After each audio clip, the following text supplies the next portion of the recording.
vont prendre un minimum d'assurance. En automobile, on ne peut pas actionner. Mettons, par la Convention d'élimination directe au Québec, c'est une loi qui dit si les deux personnes sont connues ou les deux véhicules qui ont eu l'impact sont connus, on ne peut pas se poursuivre un l'autre. Fait que de cette façon-là, le 500 000 diminue à 50 000 à demi-mal. Mais véhicule tout-terrain et motoneige, tu peux actionner.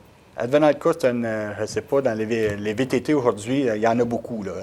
Avant ça, il y en avait peu, mais maintenant, il y en a beaucoup dans les champs. Il y a deux VTT qui ont un accident frontal, où il y en a un qui est arrêté sur le bord, puis l'autre le frappe, il a le droit de poursuivre l'autre. Okay. Ça veut dire, le 50 000, là, pour la différence de coût, mettons, c'est 45 $, je ne me trompe pas, ça peut varier dépendamment des grosseurs, mais de 45 $ que tu as besoin, je pense que ça vaut la peine. Oui. Quelqu'un qui veut essayer de sauver 45 $ pour, mettons, ça ne vaut pas la peine. Oui. Mais après ça, pour l'automobile, comme tu parles tantôt, ou un véhicule tout-terrain ou une motoneige, tu peux avoir aussi la collision qui va te couvrir advenant le cas, c'est une perte de contrôle ou un autre véhicule, où tu frappes un poteau, frappes une roche, une collision avec un autre automobile. Ça va être, si tu veux être protégé pour ta voiture propre, ça te prend ça. Après ça, qu'est-ce qu'on appelle le B2, B3? Le B3, c'est en anglais, communément comprehensive, que vous appelez, c'est le feu, vol, vide, vandalisme, collision avec animal. Hey, ça, c'est une autre protection. Ça veut dire, mettons, si c'est un accident avec un animal, ton déductible, mettons, sur le B3 est 100 $, et la collision, tu as un déductible de 250 ou 500, mais si tu as frappé un animal, ça va être sur le chapitre B3, qui veut dire un déductible moindre. Et c'est là aussi les vitres vont rentrer en ligne de compte.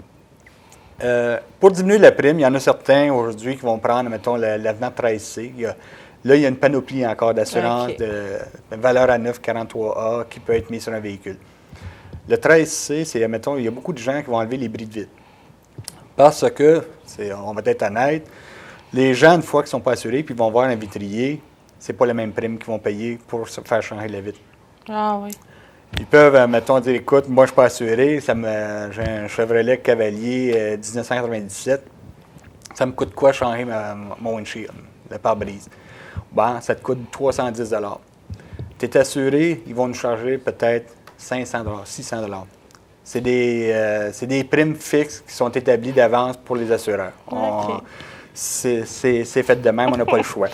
Okay. Par contre, les gens, en prenant ce 13C-là, vont sauver des fois jusqu'à 100, 200 $ là-dessus. Qui est avantageux. Qui est avantageux. Là, avant de faire ça, je dis au client, va vérifier avec le vitrier, demande-lui si tu n'as aucune assurance, qu'est-ce que ça va te coûter. Et de là, tu ne parles pas juste quand tu enlèves les vitres, tu enlèves les vitres tout le tour de ta voiture. Fait que la vitre d'en avant, peut-être, elle te coûte 300 $. La vitre d'en arrière peut t'en coûter 1500 $. C'est ça. Parce que c'est des vitres qui sont plus rares, ça n'arrive pas aussi souvent.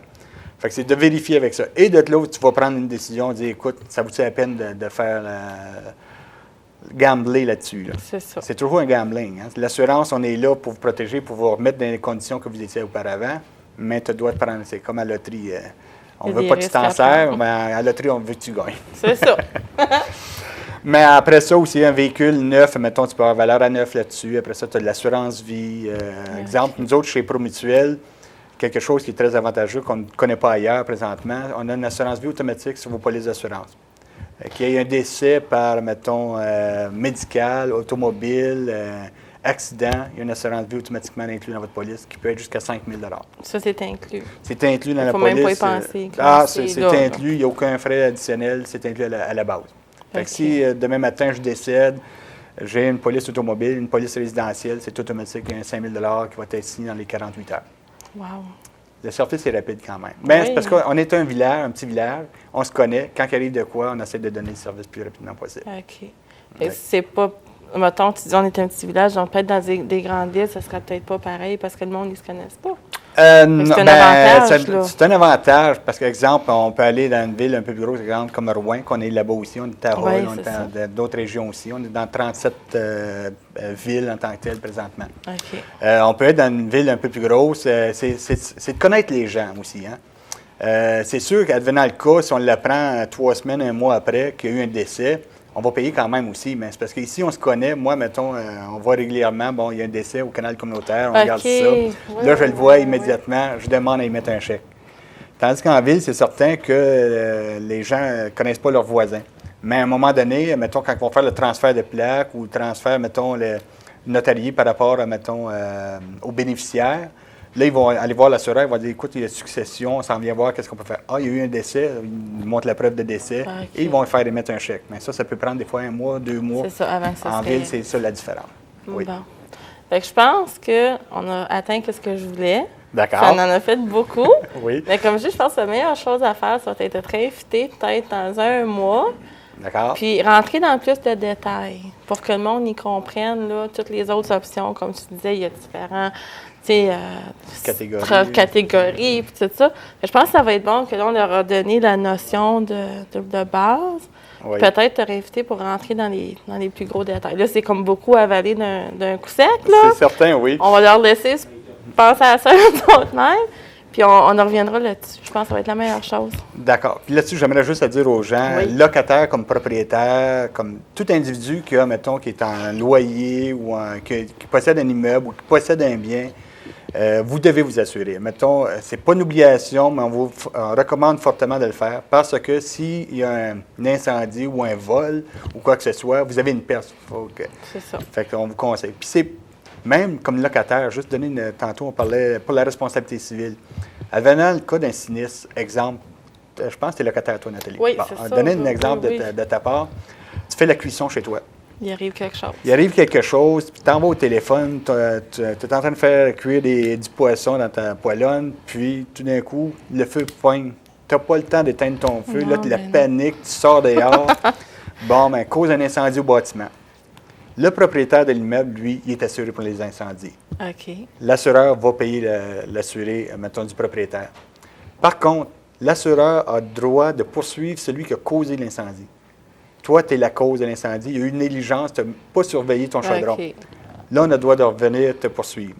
Fait que si tu as pris une assurance locataire pour tes biens personnels, tu es couverte.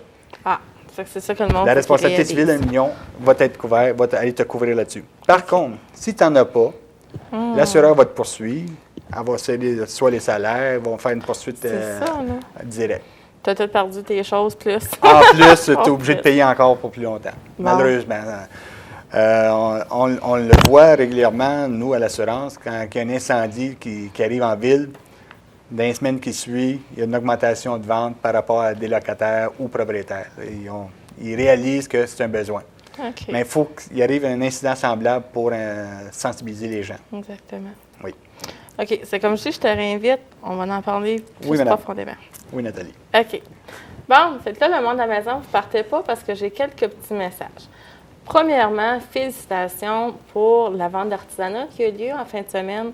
C'était extraordinaire comme toujours. Il faut le dire, c'est Lisanne et Connie qui organisent ça, puis ils font un travail magnifique.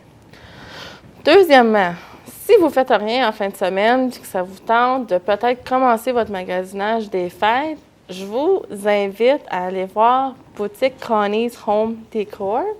Ça vaut la peine. Ça fait longtemps que le monde, ils savent que Connie, elle a tant qu'à moi, un talent immense. Elle a son propre boutique. C'est son ouverture officielle. Allez voir. Vous allez voir, ça vaut le coup. C'est merveilleux les choses qu'elle peut vous offrir.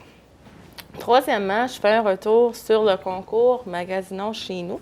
Les boîtes sont sorties. Vous pouvez déposer vos coupons au Stuff 102, au Garage Centre-Ville, au Centre, chez Dandy's, Ross Electric, les petits trésors. Et puis aussi, il y a le garage UPI à LD, parce qu'après tout, on y va souvent. Puis eux autres aussi, ils viennent, fait que c'est local. La chose la plus importante, c'est que la question, quelle émission de Sans Cérémonie ou Slice of Home vous avez regardé? Bien, regardez, ce soir, là, vous avez votre coupon, vous écrivez « Ah, moi j'ai écouté Jean Major, puis ils ont parlé de l'assurance. » C'est ça la réponse. Je veux pas... Il faut vraiment vous réaliser, c'est Sans Cérémonie et puis Slice of Home, parce que oui, il y a plein d'autres choses qui se passent au canal communautaire, mais Sans Cérémonie, Slice of Home. Là-dessus, je vous laisse. Bonne chance avec le concours. Le 8 décembre, on va savoir 6 gagnants. J'ai hâte d'appeler du monde en ville pour leur dire qu'ils ont gagné. Hein? Jusqu'à ce temps-là, c'est pas compliqué comme toujours, hein? Bye Zachary, je t'adore, je suis tellement fière de toi. Puis, tout le monde à la maison, se fait rendez-vous la semaine prochaine. Bye!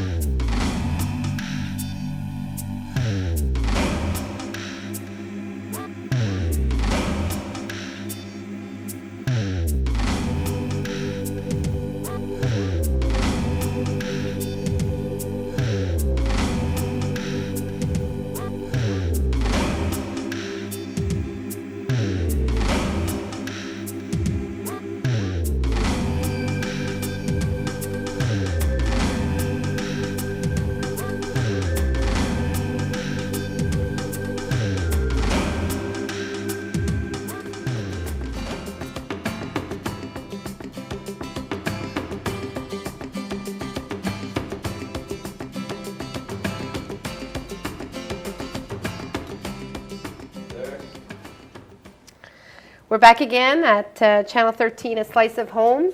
And this is the time of the year where, you start to wonder about gifts, what to give maybe at Christmas time. We have a great idea for you because here to talk to us tonight is Danielle Gravel, who is the Vice President of the Board of Directors for the Contact. And she's here to campaign for the Contact. So I'd like to welcome you, Danielle. How are you? I'm fine, Lisa. Thanks for having me. Danielle, the Contact has been going on here in Temiskaming for how many years? 26 years. 26 It was created back in 1977 by a committee who wanted to make sure that Temiskaming had its own local paper. It's a tradition here in Temiskaming. We've always had a paper. Okay, and they've come a long way because they went from black and white with no portraits and then with portraits or photos, and now they're in color. Yes. Okay. And it's all to give better service to our readers and make it attractive and pleasant to read. Which is a good thing. And Danielle, if somebody wanted to purchase a Contact, because now is the time of the year where you're trying to get a campaign going for the Contact? Yes, the month of November is we're putting on the blitz for to increase our number of subscribers. We invite our present subscribers to renew, and we're also going through the list of persons or residents who are not subscribers, and we've taken a few evenings already to call them. Okay. And we invite them to subscribe, and if they're interested, we'll send a person up to the house and collect their check, because we know that people don't subscribe often because they forget or they're busy doing other things. So we just want to make it easier for them and give them the opportunity to receive the paper at home. I'm sorry, to receive the paper in their post office box. Right. That way they're sure they have it every week, and they have the peace of mind. They don't have to worry about rushing to the corner store or forgetting about going to the corner store for their Contact. Oh, well, I think it's a great idea that you're offering it to the people. It's like sending runners, like you said. Some people can't get out. And they're busy or maybe just can't get around, and sending somebody to the house is again a reminder to people that it's a wonderful service that you're offering, because to the people that aren't able to get down to the Contact office. Mm-hmm. If somebody wanted to purchase a subscription to the Contact, I should say that well, how much is it, Danielle? Okay, for a year, it's $33, taxes included. In town? In town. Okay. If you're a senior citizens over 65, it's $21. Okay. Taxes included. And if you want to subscribe someone out of town, it's $35. So and this is mailed to them? Mailed to them. For example, if you have a student, your son or daughter is away at school, it's an excellent Christmas idea. Sure. You could, or even you have a relative or a former resident who would like to keep in touch with the community. It's a great idea, and I know they appreciate receiving news from our fine community. That is so true, because there's a lot of detail in there and information to keep them updated. Even though they're not here, they're still going to receive the information. I think that's kind of neat, and like you said, for $35 to mail it out of town, that's not expensive. No, it's not. It's less than 75 cents a week. Wow, yes. That's excellent. Just an example, how far are we talking about out of town that people have subscribed to? I haven't seen the list lately, but I know we have people as far away as British Columbia, and a lot of former residents subscribe on regularly, faithfully. Every year they send in their subscription. A lot of people also use it as a Christmas gift. They buy a subscription for their son or daughter who lives in town but who is not subscribed. Well, it makes instead of having them come to their house and steal their Contact, they'll get their own at their house. I like your strategy, because that's what I did last year. I thought it was more convenient Good idea, to give Lisa. my mother-in-law her gift rather than seeing it disappear from my home. Well, actually, it's kind of it was an easy way out to say, oh, you can take it, but you might as well give it that extra step and boost the community. Exactly, to support the paper. Well, maybe what's important to note also is, sure, by getting more subscribers, we increase our revenues to pay our costs, which are mostly printing costs and of course the salary of the people who work there. But it's also important for the business community that the paper have a wide circulation, that it covers the whole community, so that when they advertise in it, they reach everyone and not just a select few. So that's why it's important that we increase our circulation for the benefit of the business community. Sure, who sponsor in as well too. I mean, Yes, who we need, who in turn support us with advertising, which allows us to keep going. So it's a circle, and if everyone gets involved in this circle, well, we'll be successful. How many subscribers have you had last year? What's the most you've ever had, maybe? I've seen it up to 900. Wow. Right now, we're 600, which includes 125 out-of-towners. So it's gone down over the years. We know at one point we had a problem with bilingualism. The articles were not always translated into English. They can't say that now. They can't say that now, no, thanks to our Translator. wonderful volunteer translator, Kai Pero. The articles are all translated. So I think that's wonderful because, yes, there was a point where there seemed to be more of one than the other. But that was back. I mean, times are changing and everybody's getting with the times. And we have a wonderful resource that allows us to do that. And I should note, you may find one week that one article only in French or only in English, but be sure that the next week the translation will be there. Sometimes it's a question of timing and we don't have enough time to get it all in there. Or space. Or space, Maybe exactly. depending on when it was sent in. Exactly. Space is an issue. I don't know if you want to get into it tonight as to, like, if people wanted to, a letter to the editor, all editors have to be signed. Letters have to be signed, right? Yes, yes. Otherwise, they have the right to refuse it to be published?